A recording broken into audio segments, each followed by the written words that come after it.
What's up, listeners? Justin Egan with Craveworthy Brands. You know what time it is. It's time for another episode of Room for Seconds.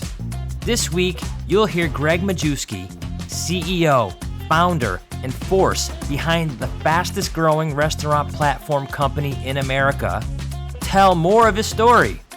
But this isn't just a story about his success. No, this is about inspiration on a whole nother level. In his fireside chat at the recent Prosper Forum, you'll see how Gregg may be the biggest go-getter of an entire generation. And it's not for his own fame or fortune. Nothing could be further from the truth. It's to lift his people higher than they ever dreamed possible.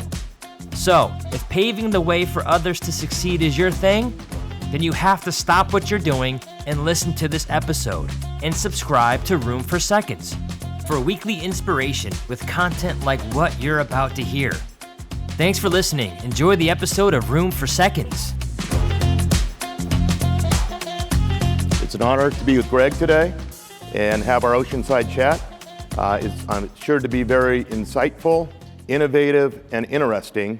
So with that, Gregg, why don't you give us your background, which is very impressive, to share with the group today. So first, let me start off. I am completely off script, so if I say a swear and I offend you, I'm apologizing now.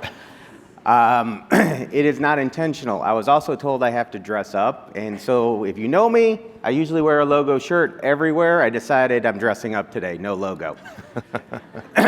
So I got my start in this industry almost immediately as a C-suite.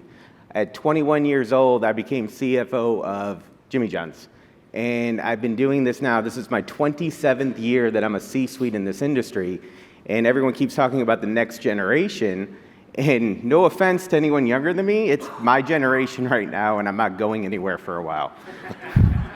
So I joined Jimmy when he had 24 restaurants. I became CEO when we had our 30th. From there, I built the company to 300 with Jimmy there every step of the way, and 700 sold by the time I left. In the meantime, after that, I have been the biggest franchisee in the Jimmy John system. I am a partner in over 600 restaurants today in different brands. And I decided for whatever reason that wasn't enough and I shouldn't retire, I decided that it was time to create Craveworthy Brands. Craveworthy started in 2023, January of 2023, with 0 restaurants, 0 sales, 0 employees except me. And in 18 months, Craveworthy now has 200 restaurants open, 500 restaurants under development, 200 million in system-wide sales in our first 18 months. Wow.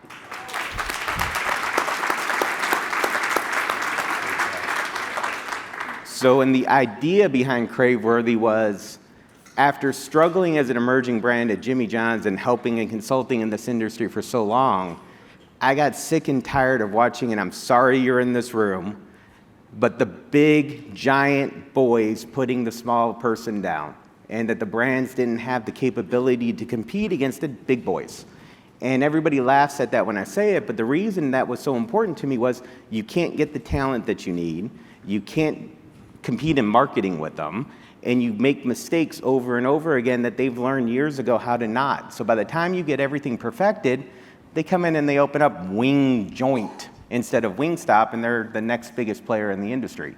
So I wanted to take these brands in and grow them to scale at the rate without making the same mistakes. And that's sort of the idea behind what we're doing at Craveworthy. Fantastic, very impressive. So the focus of our talk today is on the unique considerations we face when we interact with the various stakeholders with differing views, goals, and objectives, and how to monitor the impact and effectiveness of those results. We're going to discuss the stakeholders as it relates to employees, customers, franchisees, as well as our communities. So let's start with employees. Gregg, from your perspective, what unique and innovative approaches have you used to attract, retain, and reward and ensure the satisfaction of your employees in order to meet their expectations? As you know, today, that is extremely challenging and complex and very competitive in the restaurant industry. So we'd love to hear the secret of your sauce with your employees. So I am as old school, I think, in the world when it still comes to this. I believe hard work is what makes you who you are and where you're going to achieve. I will never, ever tell an employee that we bring in that you're going to have a typical 9-to-5 job. You're not. And if you want to go somewhere in life, you have to outwork everybody else. And so we set that expectation day one. And my ops teams read a book called The Go-Getter. And if you've never read this book before, it was the first book Jimmy gave me to sort of learn what he expected. And to this day, I hand it to every one of my ops people every time. And it basically, how do you go and get the unattainable? How hard would you go to make your boss or your family or whoever happy by doing the impossible and chasing this in blue vase? And when I first read it, it was the dumbest thing in the world to me. Are you kidding me? This is the business book I'm getting. And then all of a sudden, over the years, I realized that's exactly what I was doing. My team and the team we built was constantly going through and doing the impossible, but we were doing it as a team. So the most important thing that we do is that you got to create a true network where they believe in the leader, they believe in where you're going, and you've got to be truthful with them at every step of the way. It doesn't mean you have to tell them the financial situation or that, hey, in this situation or when I'm on my own and my own businesses, I'm sweating the economy and I'm paranoid about making payroll this week or whatever challenges that you have in your business. They don't need to know or see you sweat. They just need to know that you're real and that you're going to tell them where we're going. And you then have to lead every day by example. And then you have to reward them. And at an early stage, we believed in over-promoting. How many of you in this room would have gambled on me back in the day at 21 and given me the keys to a castle and run your company? No one. Jimmy did. Did it work out for him? I think he did pretty good. But, he over-promoted me, overpaid me, and that's what I've done my entire career. I don't care if you're the oldest person in the room. I want the best talent.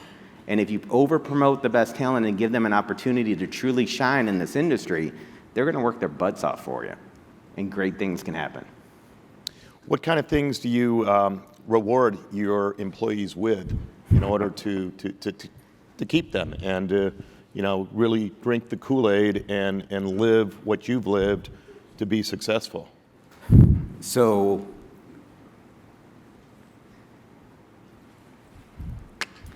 I get a little emotional here.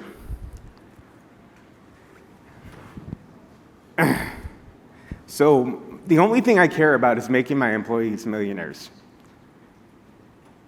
And over the years, I've created hundreds of them and will continue to do so.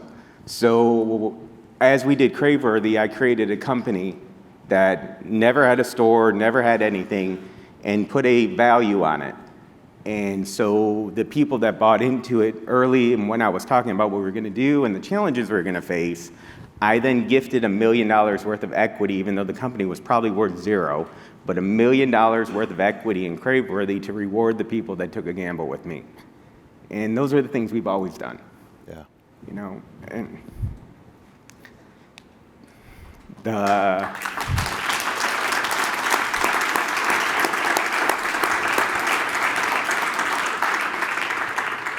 And then I look in the crowd, and there's people that worked at Jimmy John's, and Matt Wampler's one of them, and he experienced the same thing over and over again. And we did this on a continual basis, and it's just what's in our nature. So why do people not leave, or why do people want to work with people? It's because we truly want to make sure that they achieve what we're here to do, which is create millionaires. And I know, well, big deal, you're going to get me $1 million.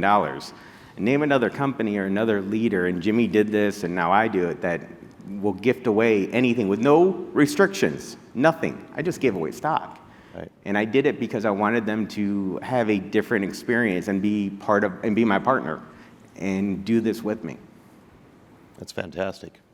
And you're building the empire now, so what was not worth a lot, they're seeing the growth, and that's a tremendous retention tool and pride for them to continue working with Craveworthy. It gives them something they're a stakeholder. They get to call me out because they own me.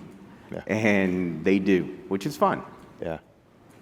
We had talked earlier about you go out and visit a lot of your stores and go in and talk with your employees.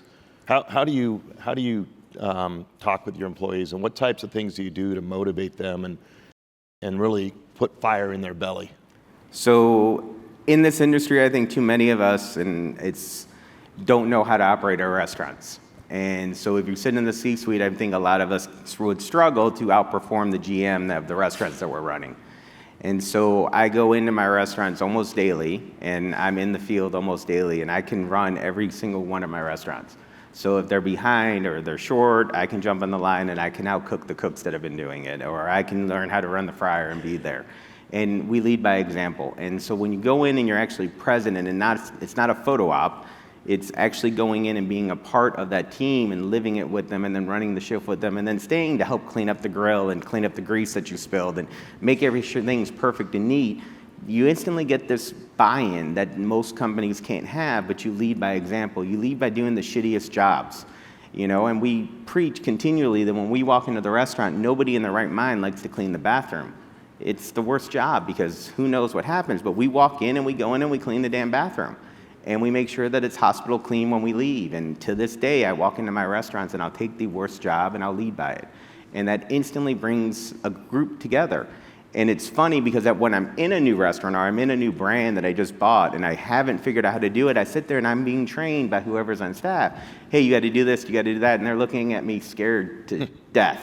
And I'm like, and she's like, you put too much in. I'm like, no, it's supposed to be 1 scoop. She goes, no, it's 2 scoop. I'm like, it's 1 scoop. And she's like, no, it's 2. And so I'm like, all right, I'll make the 2 like you said. And then afterwards I looked at her and I said, well, can we see the recipe? Because I memorize them before I walk in. And she goes, oh, it was 1 scoop. Oh. Yeah.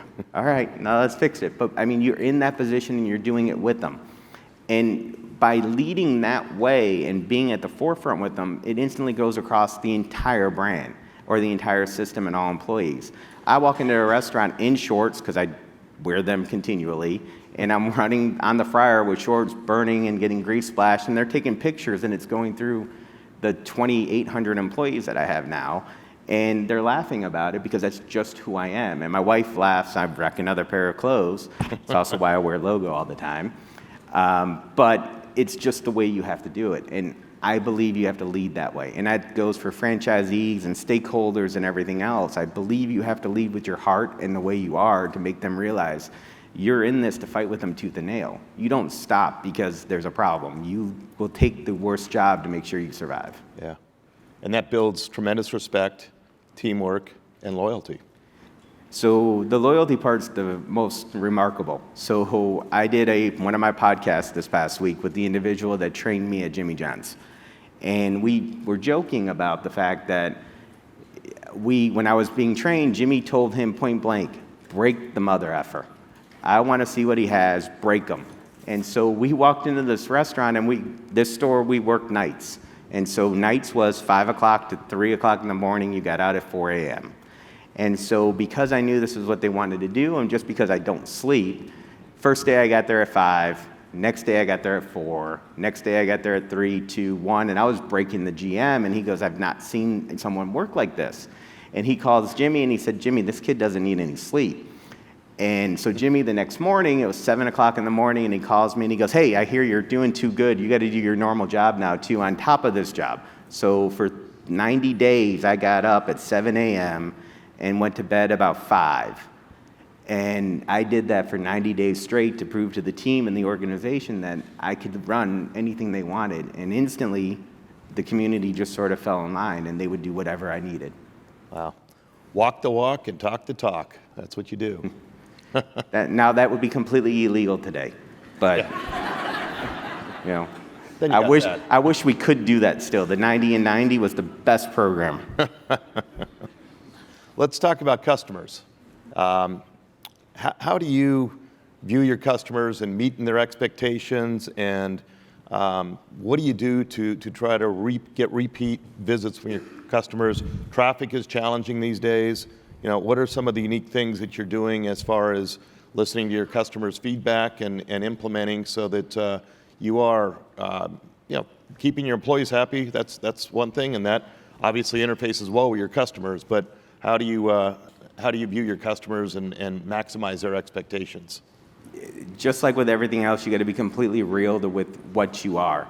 Don't act like you're fine dining when you're really serving a $4 hamburger that you're charging $9.99 for.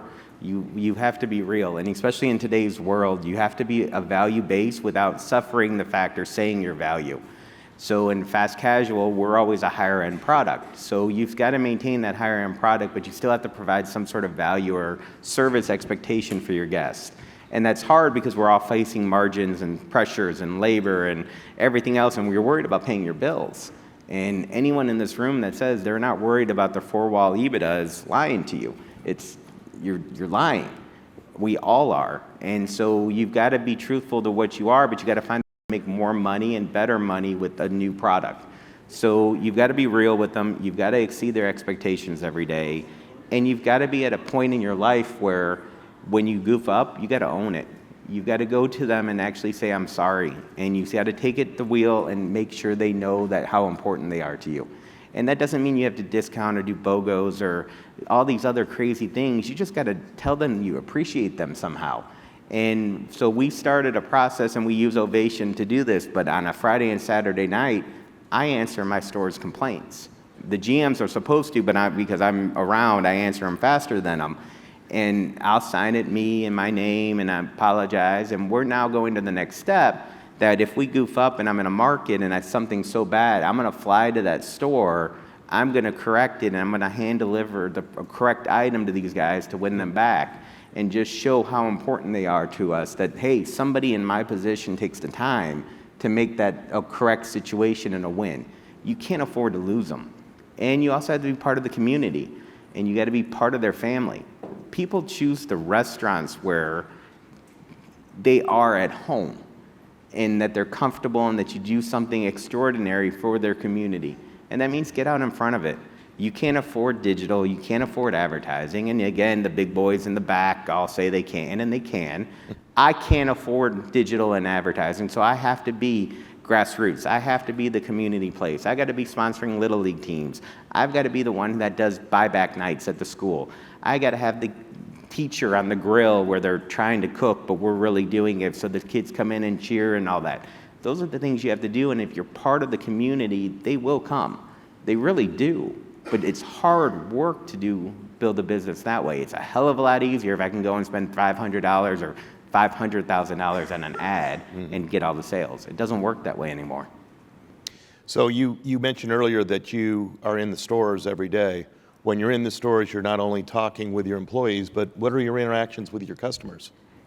I try to go where they don't know who I am, but I ask how it is, I ask what they see, I ask the issues that they have, and more importantly, I just want to know if they're happy and what we can do that's better. And 90% of the time, they give me a bullshit answer. Everything's great. And that 10%, they actually give you something that you can work on, or a praise that is actually worth something. And those are the things that you want to focus on. And if you hear something enough, even if it's little, I've been coming so long, but I swear something's changed. And I'm new to these brands that I'm buying, so I don't quite know what's changed, that you get to the bottom of the things that they miss. Mm-hmm. And so we took over a brand back on May 7th that took away free sweet tea and free ranch. They gave it away in this brand, and people were lining up. But as I read all the reviews over the last 2 years, everybody kept talking about this free sweet tea. I'm like, so I asked the managers, what was this program? And they're like, oh, we gave away free sweet tea. No one had to pay. It was free all the time. And then we gave free ranch pumps. And I'm like, well, we can't do the free ranch. That's way too expensive. I go, but let's put the free sweet tea back. Mm-hmm. And we did an ad campaign with it, and our sales went up 15%. Mm-hmm. And I'm like, for sweet tea? It makes no sense to me. But it's listening to them and actually knowing what you take away. Yeah. You know when you're pissed off your customers. Yeah. Common thread, listening to your employees, listening to your customers, and executing on what they've said. Yep. Let's talk a little bit about franchisees, and you're a combined franchise company-owned model. So perhaps you could talk about your thoughts as to why you think that's a real important business model and one that you ascribe to. So I think franchising is one of the greatest businesses in America. I think it's an opportunity for people to achieve the American dream. And that is why I love this side of it. You get people that come in, believe in what you're doing, give you money to open up your brand, and grow, and you take money from them every week because they have to pay you the royalty, that your responsibility is to make them millionaires, make sure they're so successful and you do everything for them. And so we've decided at Craveworthy and at Jimmy John's that we were always going to focus 100% of our attention on making sure the franchisees win. That means if I have to make less money, if I have to work harder, if I have to cut a cost on my side, I do it, and I pass those savings on to my franchisees so their bottom line increases. And I am a franchisor that, yes, top line is very, very important, but the bottom line for my franchisees and my operating partners is the most important thing that we focus on. And so we do everything and anything to make sure that bottom line continues to grow and their margin does not shrink.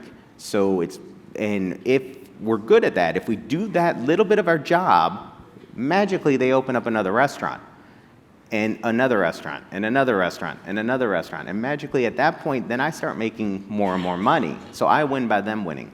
And, we joked at the beginning, but I want to create millionaires.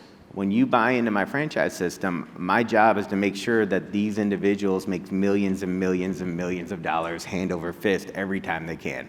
And if I'm not doing that, then I'm doing something wrong. And they should go buy from somewhere else. But what we know in our stake, and that what we tell them when they come to our discovery days, there is not a person in the world or a group in the world that will work harder for you. And that if you take the opportunity to give us your investment, we will do everything you possibly can to make sure you win day in and day out. If we have to lose to make sure you win, we do. If I have to cut my royalty because the economy sucks, I cut my royalty and I find a way to make the bills because my franchisees have to keep their doors open. Mm-hmm. So you monitor, as a franchisor, you're getting a royalty off of revenues. You monitor the operations of your franchisee, and you can compare that with your company-operated stores to be able to ensure that they're doing the right things in order to maximize their cash flow and becoming millionaires. So I don't think of my franchisees as franchisees. I think of them as partners. Yeah. And we go into our partner restaurants, and we sit there and we spend a full day with them. And I know I can see Matt sitting there and he's smirking because this is what we did forever. And we go in and we work in their restaurant for a full day. We don't come in and just give a scorecard. We don't come in and just be a cop. We come in and actually be your partner, where we sit there and we talk about, hey, are you doing the guerrilla marketing? Are you sampling? Are you cleaning your restaurant? Oh, your bathrooms aren't perfect today. I'm going to take care of those for you today. Oh, you don't have a broom and your broom's beat up. Let's go to the store and I'll buy you a broom. We make sure our franchisees have the tools in their hands so they can do a better job of what they need to do, which is run their restaurant. At the end of that day, the whole day we spend, and it's not a normal day, it's my day, so it's 8 to 10 hours that we spend with these people. We then give them a score, but the score we sit down with, and for an hour we go through how you can improve your business again, and we give them a plan when we leave on how to make your life better and how to get to the next level. We're in their restaurants every 4 to 6 weeks. That's how much I believe that I have to be present for my franchisees to be successful. Yeah. And we see the results from it. Yeah. And if you remember walking into Jimmy John's back in the day, and it's still really, really good, but not as good.